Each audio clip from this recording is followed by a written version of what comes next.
Nalabye ka video k'omusajja oyo bamuyita Col.Kasirivu ng'avaayo kwegamba ye yakuta omulimu gwa kulayije. Banauganda mugende mulonde, temukola kavuyo, emirembe, mulaba abantu bakoowa ebyokulwana, tetwagala katabanguko mu ggwanga, mugende mulonde, mudde waka, mulekere omulimu, abakwasaganya ebyokulonda balangirire okulonda kwabwe. Temwetaba mu bintu by'okulwana kubanga Museveni yaleeta emmundu wano, Museveni yalwana, abantu bakoowa ebyokulwana ebyokudduka kuva wano na wali. Museveni ye yaleeta emmundu. Maye njagala kubuuza mu Col.Kasirivu taata. Col.Kasirivu taata, kyogamba gwe watutta omulimu gwa Electoral Commission. Kati omulimu gwa Electoral Commission bagukwasiza bannamagye. Col.Kasirivu okimanyi no twayisiza billions Rwanda okwasaganya ne tuziwa byabakama akwasaganya ebyokulonda era zaali mu kusaba mu parliament y'eggwanga Uganda okutegeka akalulu n'okusomesa bannayuganda butawe bagenda okulonda. Okuva ddi nga bannamagye mwe mulina okusomesa ebyokulonda mu ggwanga Uganda? Col.Kasirivu okuva ddi nga bannamagye mulina olukusa lwadde oluyimirira olwogera ne ku kalulu n'okugenda okulonda kwa bannayuganda? Era Col.Kasirivu njagala nkubuuze okuva ddi nga amagye g'eggwanga Uganda ge galina okwasaganya ebyakalulu? Okimanyi nti nno amagye okukwasaganya ebyakalulu kyennyini ekyo kyennyini ky'oli mu kwogera kye kyatwala Museveni mu nsiko nga bw'oli mutugamba nga bwe yalwana. Okimanyi nti amagye okwetabika mu kalulu kye kyatwala Museveni mu nsiko? N'otugamba Museveni nga bwe yaleeta emmundu era ye yazireeta mu Uganda. Kyogamba Museveni nga tannajja mu Uganda temwali mu mmundu. Bwe wa temwali mu mmundu Amini yawambana kyogamba ye talina mmundu obote yakubisa ky'olubiri. Kyogamba teyalikubisa mmundu.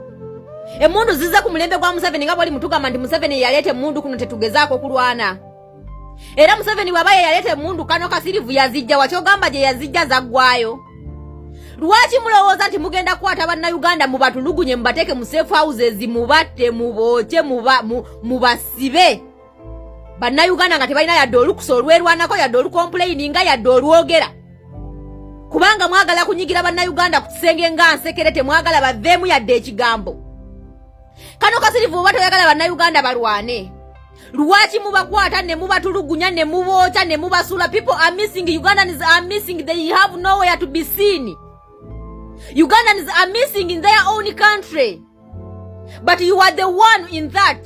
Mwe muli mwekyo mwabe ebyokwerinda. But you are coming out threatening Ugandans the way how you going to deal with them if they try to fight you. Chachi kujja mu barracks Col.Kasirivu, chachi kujja mu barracks.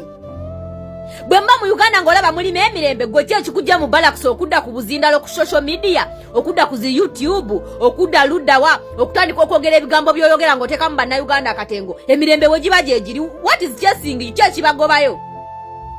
You people, what is chasing you? Chachi bagoba. We Ugandans, we are calm, we are okay, tuli mu byaffe, tulina mu waka waffe twebase, but you are panicking as if something is chasing you. Chachi bagoba Col.Kasirivu. Okuva ddi nga mwe mulina okuvaayo okugamba bannayuganda ogenda okulonda nga bwe bateetaba mu kulonda, bwe muba temwagala byakulonda lwaki temubijjaawo? Col.Kasirivu okimanyi nti munnayuganda okulonda protesting against the injustice, it is constitutional right, or you don't know? Kati kwegamba mu amateeka mwagavaako aga constitution mukola bye mwagala. Bannayuganda tebalina kwogera, yet the constitution gives them the right to speak and to protest against the injustice. Naye muli awo mutudde muli mu kutiisatiisa, mulaba Museveni yalwana, ye yaleeta emmundu, bannayuganda mbere bakakamu, tetwagala katabanguko. Anaasinze mu okuleeta akatabanguko mu ggwanga Uganda. Col.Kasirivu, where were you when UPDF and JAT beating people in elections in Kawempe? Where were you, Col.Kasirivu? We didn't see you coming out and speak about that. Lwaki mukuba bannayuganda ng'ate mwe mwateekawo ebyobufuzi? Lwaki muwamba bannayuganda ne mubateeka mu makomera ne mubatokyalinga ne mubatulugunya mu safe houses zijjudde abaana b'abantu nga mwe mwateekawo political parties? Mwe mwateekawo ebyobufuzi, yet now you are coming out simanya temulina kola kino, temulina kola kino. We are dealing with constitutional rights, we are not dealing in your orders. Please. Tugenda kola kiri mu ssemateeka kyetugamba ffe nga bannayuganda. Wabula tetugenda gendera ku orders zammwe. Tukoye military regimes, tukoye military rule, tukoye your impunity in Uganda, you UPDF and policemen. Whenever we talk, you said that we are shouting on TikTok, but when you want to talk to us, you also come on TikTok and social media and YouTube. Why didn't you go on radio and TV? You have NBS, BBS, Simba, what? Everything is yours in Uganda. All the media houses is yours. Why didn't you go there and start talking that rubbish? Why did you come on social media? Because you know social media what is doing in Uganda. Kubanga okimanya abannamawulire abantu kati amawulire bagajja ku social media. Tovola amujja ku social media okutiisatiisa eggwanga n'okutiisatiisa bannayuganda. Okuva dinga amajege galina okubeera mu byokulonda ge galina okusomesa bannayuganda ebyokulonda. What is the use of electoral commission? What is the use of byabakama? If you PDF, you are the one who is supposed to teach Ugandans how to elect their president. You are there in UPDF teaching Museveni has ideology. For you, patriotism is to support Museveni and his family, to support Museveni and his group. That's when you that is the patriotism you know. Omuntu yana atawagira Museveni for you mumulabanga atayagala gwanga lye. Era tayi patriotic.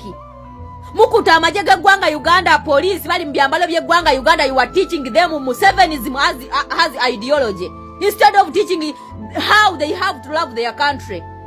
So you mean when Museveni die like now or today or tomorrow or next year, Uganda is going to stop moving because Museveni is no more? That's what you want to tell us, Col.Kasirivu. You people, banamaje namwe abali mu police. Banange mweddeko. You are not going to torture Ugandans in their silence. For last our silence, you call it peace. The silence of oppressed Ugandans, you call it peace, you people, in UPDF and police. That's why whenever we come out and speak, you say, oh, don't disorganize our peace, don't disorganize our peace.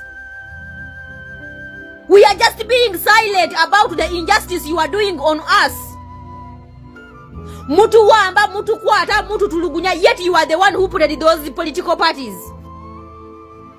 Muvayo mutisatisa bana Uganda. Let you leave that political parties muzijewo. Muzijewo tumanye nti mwe muliwo you. Temugenda nakudda mukujja wanonga mutubulire ebyo ebigambo byamwe bitakwatagana. Political parties mwe muziresewo mukuliyetinga political parties buli lunaku ate abaziwagira mubakwata mubakuba mubasiba mubatulugunya mubabuzaawo. And you are coming out teaching Ugandans how to be peaceful. Are you really peaceful, you people? Are you people in UPDF and police? Are you peaceful? Mwe mukyasiza okutabangula eddembe ly'abanna Uganda n'okuba malako emirembe, but you are here teaching about peace, yet you are not peaceful. So where do you want Ugandans to go? Where? Col.Kasirivu, where do you want Ugandans to go, you people? Don't you think that you have to teach the real patriotism? Speaking about the injustices in Uganda, that is the real patriotism we want. But not supporting Museveni and his wrongdoings in Uganda. You are there teaching Museveniism in army. Bannamaje bali wano ku TikTok bavoola banna Uganda babalabira ddala ng'ebiyenje era they are ready to kill anyone awayogera ku Museveni oba muhoozi. It's as if they are bigger than the country. Whenever they leave, the country is going to stop moving. That's what you want to tell us, you people in uniform. You people in uniform. Okay, we are going in the war. Protest vote 2026. We are going to see if you can kill all Ugandans. You have guns, you have what? For us, we are civilians, we don't have anything. But we will see who won this war. Stop intimidating Ugandans, please. And go back to the barracks. And keep our borders. Don't interfere in elections. That is not your job.